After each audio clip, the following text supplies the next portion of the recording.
నమస్తే అండి. ఎలా ఉన్నారంతా? బాగున్నారా? నేను కూడా బాగున్నానండి. మరి ఇది చేట. ఈ చేటతో మనకు బంధం మానవ జన్మ ఎత్తినప్పటి నుంచి ముగిసే వరకు కూడా ఉంటుందండి. పుట్టుకతో మొదలవుతుంది ఈ చేటతో బంధం. చనిపోయి బూడిదెత్తే వరకు కూడా ఈ చేటతోటే మన బంధం ఏర్పడి ఉంటుందండి. దీని గురించి మరి ఏంటి అని అడిగితే చెబుతాను. మరి ఇది చేట. తాడసాప పూయడం మీకు తాటాకు సాప మీద మరి తాటిపేసం తీసి తాడసాప పూయడం చూపించాను కదా. ఇలా చేటకు కూడా పూసేవారన్నమాట. అది అలాగనేది ఈరోజు మీకు నేను చూపిస్తాను. తాటిపళ్ళు తీసుకొచ్చారండి మా వారు. చక్కగా ఇలాంటి 4 పళ్ళు తీసానండి. దూసు అదే తాటిపేసు అంటాం మేము, మీకు అర్థం అవ్వాలని దూసు అంటున్నాను అనమాట. మెత్తగా ముగ్గుని పళ్ళు 4 పళ్ళు దూసి తీసాను. ఇవి చక్కగా మాగొట్టేసామనుకోండి కాసేపటికి దూసి అనేది చాలా బాగా వచ్చేస్తుంది. మనం చేతులతో ఇలా కన్నా కూడా వచ్చేస్తుంది. నేనైతే ఒక సట్రంలాగా ఉంటుంది, దాని మీద అయితే రుద్దుతాను, వచ్చేస్తుంది అనుకోండి. ఇదైతే నూనె చేటకి అప్లై చేయడానికి. ఇదైతే వాము తడసాకు చేస్తాను కదా. ఇది ఈ చేటకు పూసేటప్పుడు ఈ వాము కలుపుతాను అన్నమాట. చక్కగా ఇది ఇంత పట్టదండి, కొంచెం చక్కగా ఎలా వేస్తాను అనేది ఈరోజు చూపిస్తాను కదా మీకు. మరి మొత్తం అలాగా నేను ఓ 10 పూతలన్నా వేయాలి. అప్పుడు కొంచెం దలసర వస్తుంది, అప్పుడు చూపిస్తాను లాస్ట్లో. మధ్యలో ఇంకా చూపించను. కానీ ఇప్పుడైతే చక్కగా చేట. ఈ చేటతో మనకి చాలా బంధం ఏర్పడి ఉన్నదండి. పుట్టినప్పటి నుంచి దీంతో మనకు బంధం ఉంటుంది మానవ జన్మ ఎత్తిన వాళ్ళకి. ఇప్పుడు మరి దీని అవసరం అంత లేకపోవచ్చేమో. నూనె అయితే అప్లై చేస్తున్నానండి. మరి ఎలా అండి అంటారా?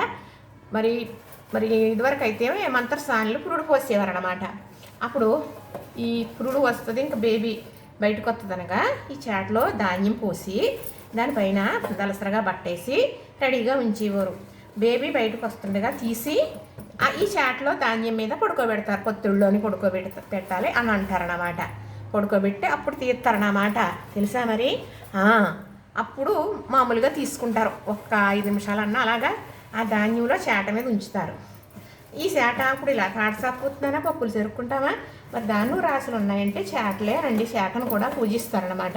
మరి ఎగరపోయడానికి ఇప్పుడు మిషన్లు అయ్యి వచ్చేసినాయి. మరి అప్పుడు అలా కాదు, మిషన్లు అయ్యి కాదండి.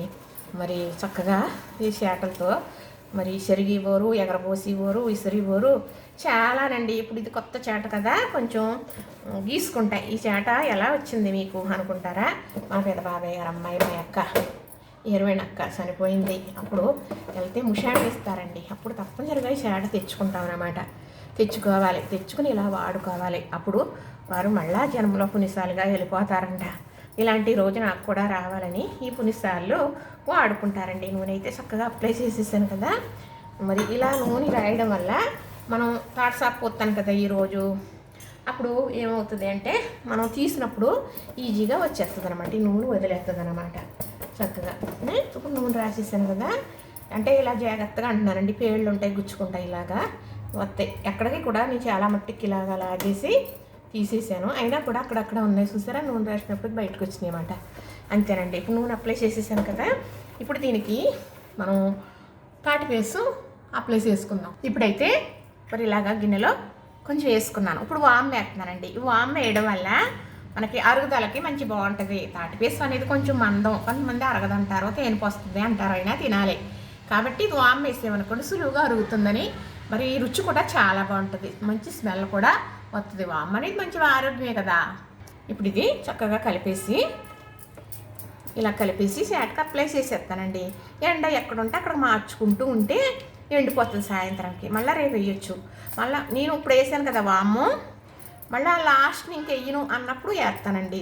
సరిపోతుంది. పైన అలానే అడుగున ఉంటుందన్నమాట. కానీ ఇది తింటుంటే మంచి స్మెల్ వస్తుందండి. వాము వాసన మంచి స్మెల్ వస్తుందన్నమాట. ఇలాగా చేటకు కూడా పూసివ్వరండి. మరి అది గ్యాప్ వచ్చింది నాకు, కొత్త చేట ఉంది కదా అని. అంటే చేటలు అలికేసుకుని దాచుకుంటారు మరి మన్నాలనేసి. అందుకు మంచి చేట ఉండాలి, కొత్త చేట ఉండాలన్నమాట. చక్కగా ఇలా పూసేయడమేనండి. ఇలా పూసేసి నేను ఇప్పుడు ఇక్కడ పూసేస్తున్నాను. అసలు పైకి పట్టుకెళ్ళాలి. 3 బోర్లు ఎక్కాలంటే ఇది పట్టుకుని ఎక్కడం చాలా కష్టం అండి. అవును, ఇంతేనండి. కొట్ల మీదకి రాకుండా మనం ఇలాగా అలికేస్తానండి. చక్కగా అలికేసి మీకు నేను చూపిస్తాను. ఇది పట్టుకెళ్ళి ఎండలో పెట్టేస్తాను. ఎండలో పెట్టేస్తే అనగడకి 12 అయ్యేటప్పటికి ఒక 1 గంట అయ్యేటప్పటికో ఎండుతుంది. అప్పుడు మళ్ళీ కొంచెం కలిపి మళ్ళీ వేస్తాను. కొత్తగా వేసినప్పుడు గమ్మున ఎండదు, కానీ తర్వాత వేసినప్పటికి పైది ఎండు ఉంటుంది కాబట్టి మనం ఇలా వేసేటప్పటికి గమ్మున ఆరిపోతుందండి చక్కగా. అంతే, ఇలా పూసేసాను కదా, చక్కగా చూపిస్తాను మీకు. ఇప్పుడు ఈ మూల ఉంది కదా, ఈ మూలను కూడా ఇలా పుయ్యాలి. చక్కగా నూనె అనేది అప్లై చేసాను కాబట్టి మనం తీసినప్పుడు సులువుగా వచ్చేస్తుంది అనమాట. కొంచెం ఉండిపోయినప్పటికీ కూడా మొత్తం వచ్చేస్తుందని కాదు, కానీ బాగానే వచ్చేస్తుందని అర్థం. చూసారా? అంటే చేసే ఒక నైజం కూడా ఉంటుందండి. చేసే పని కూడా మనం నీట్గా చెయ్యాలనేది నాకు అభిప్రాయం. ఇంతేనండి, ఇలా చేట పూసాను కదా, ఇది పట్టుకెళ్ళి ఎండలో పెట్టేస్తాను. తర్వాత మళ్ళీ మధ్యాహ్నం 1 గంట కల్లా మళ్ళీ ఇంకో పైన ఇది ఎండిపోయిన తర్వాత వేస్తానన్నమాట. అలాగా మనం ఒక 7-8 పూతలన్నా వేసుకున్నాం అనుకోండి, వర్షం రాకపోతే కొంచెం దలసరు వస్తుంది. మరి తీసేటప్పుడు తప్పకుండా చూపిస్తాను మీకు. ఇలాగా పూతలు వేయటం ఇంకా చూపించను, ఇంతే కదండి. ఎండిపోయిన తర్వాత అలికెత్తూ ఉంటాను కదా, ఇదేనండి. చూసారా? మరి చేటతో సంబంధం ఇంత ఉన్నది అంటే ఇన్ని రకాలుగా వాడుకుంటాం మనం. పుట్టినప్పుడు పొత్తుల్లో పడుకోబెడతారు చేటలో. మరి తర్వాత చేటతో బోళ్ళన్ని పనులు చేసుకుంటూ ఉంటాం. తర్వాత ఆ కరువుని అయిపోయిన తర్వాత మనం కాలిపోయిన తర్వాత ఆ బూడిద చేట సీపురి పట్టుకెళ్ళి ఈ చేటలోకి తుడిసి ఎత్తి పోసేస్తారండి. అయిపోయింది అక్కడితో మన జీవితం. ఇదేనండి చేటకి మనకి ఉన్న నిబంధం. చూసారు కదా, నచ్చింది కదా, చక్కగా ఇలా పూసాను కదా, చూడటానికి మీకు అర్థం అవుతుంది కదా. ఇది పట్టుకెళ్ళి ఎండలో పెట్టేసి వస్తాను. చూసారు కదా, నచ్చింది కదా, లైక్ చేయండి, షేర్ చేయండి, సబ్స్క్రైబ్ చేయండి.